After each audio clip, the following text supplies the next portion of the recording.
बिस्मिल्लाहिर्रहमानिर्रहीम। मोहतशम नाजरीन व सामीन, अस्सलामु अलैकुम वरहमतुल्लाहि वबरकातुहू।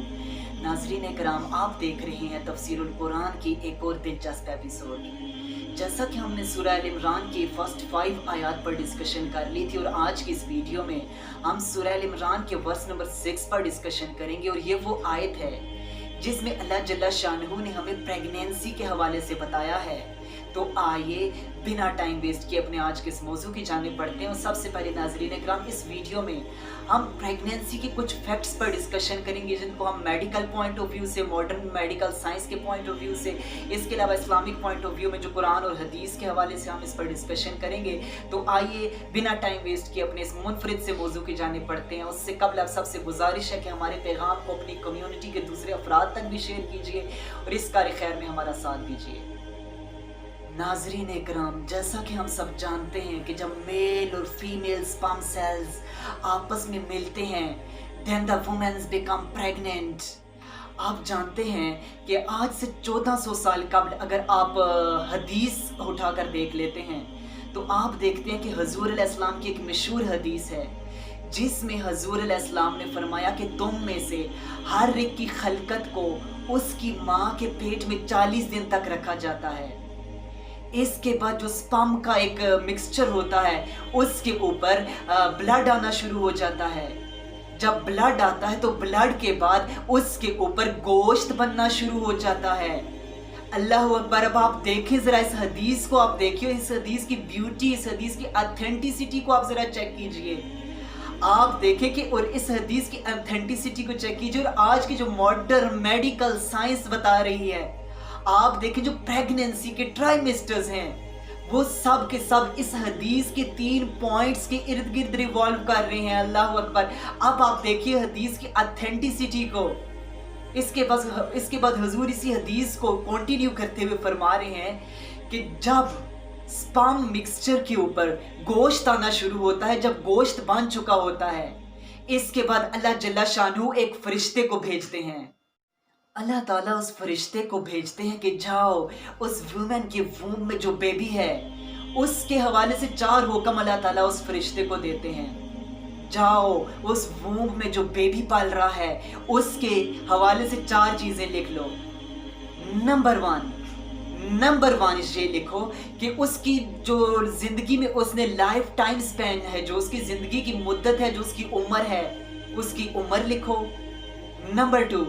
नंबर 2 पर उसकी सस्टेनेंस के हवाले से लिखो कि उसने अपनी ज़िंदगी में कितना रिस्क इस्तेमाल करना है। नंबर 3 पर तुम उसकी गुड फॉर्च्यून, उसकी अच्छी किस्मत, और नंबर 4 पर उसकी मिस फॉर्च्यून, उसकी बदकिस्मती भी लिखो। ये चारों चीज़ें लिख लो।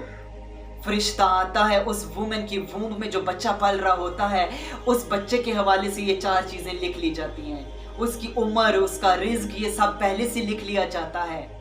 फिर उस फरिश्ते की, उस माँ के पेट में जो बच्चा पल रहा है उसके बदन में, उस बच्चे के ऊपर फरिश्ता रूह फूंकता है। अल्लाह अकबर। रूह फूंकी जाती है। अल्लाह जल्ला शानहू इस बच्चे की शक्ल को इसको एक फेस देता है। अल्लाह ताला इसको एक सूरत अता करता है। अल्लाह ताला इस बच्चे को जेंडर भी अता करते हैं। ये मेल है, फीमेल है, ब्लैक है, वाइट है, ब्राउन है, जिस किस्म का भी अल्लाह ताला ये इसको एक बेहतरीन शेप देते हैं। अब आप जरा 1 मिनट के लिए गौर कीजिए। बेबी ब्लैक है, वाइट है, ब्राउन है, जिस किस्म का भी है, ये सब अल्लाह ताला के काम है ना। तो आज जो तरक्की याफ्ता अक़वाम है, आप मगरिबी अक़वाम का जायजा लेते हैं, वेस्टर्न नेशंस का जायजा लेते हैं, अमेरिकन नेशन का जायजा लेते हैं, उनके यहाँ आप देखते हैं आए रोज आप न्यूज में सुनते रहते हैं black live matters, white live matters, black live matters, white live matters. गोरे जो हैं वो कालों से नफरत करते हैं, उन्हें हीच समझ रहे होते हैं। वो कालों को, अपने जो काले लोग होते हैं, जो ब्राउन लोग होते हैं, उनको अपने चर्चेस में नहीं आने देते। हालांकि अल्लाह के मानने वाले हैं तो उन लोगों को अपना इंटेलेक्ट इस्तेमाल करनी चाहिए, अक्ल इस्तेमाल करनी चाहिए कि ये औरत के बस में तो नहीं है ना कि वो ब्लैक पैदा कर रही है, ब्राउन पैदा कर रही है, वाइट पैदा कर रही है। ये सब तो अल्लाह के गॉड के हाथ में है। तो फिर ये लड़ाइयाँ और ये नफरतें किस चीज़ की। और नंबर 2 जो इंपॉर्टेंट चीज़ है वो ये कि आप आए रोज़ न्यूज़ में देखते रहते हैं कि फलां सिटी में, फलां कंट्री में फलां शख्स ने अपने बीवी को तलाक दे दिया, डाइवोर्स दे दिया है। وجہ کیا ہے؟ وجہ یہ بنی کہ اس عورت نے بیٹی کو جنم دیا، ہسبینڈ کی خواہش تھی کہ یہ بیٹے کو جنم دے، اس وجہ سے ڈائیورس دے دی گئی۔ اب آپ ذرا امیجن کیجئے کہ یہ بیٹی کو تک پیدا کرنا یا بیٹے کو پیدا کرنا یہ عورت کے بس کی بات تھی؟ نہیں، ہرگز نہیں، یہ عورت کے بس میں ہے ہی نہیں، چاہے وہ جو بھی مرضی کر لے۔ جنڈر سلیکشن یہ نہ مرد کے ہاتھ میں ہے نہ عورت کے ہاتھ میں، تو پھر لڑائی جھگڑے کس قسم کے؟ آپ دیکھتے ہیں جاہل لوگوں میں اس طرح کا ہوتا ہے، طلاق دینے تک نوبت پہنچ جاتی ہے۔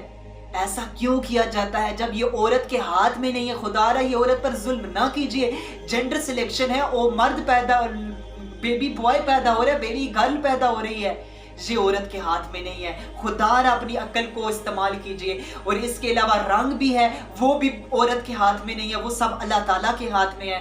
تو ناظرین کرام، اپنے اس موضوع کو ہم یہیں پر ختم کرتے ہیں۔ سانسوں نے وفا کی تو اگلی ایپیسوڈ میں ایک اور دلچسپ موضوع لے کر حاضر ہوں گے، تب تک کے لیے اللہ حافظ۔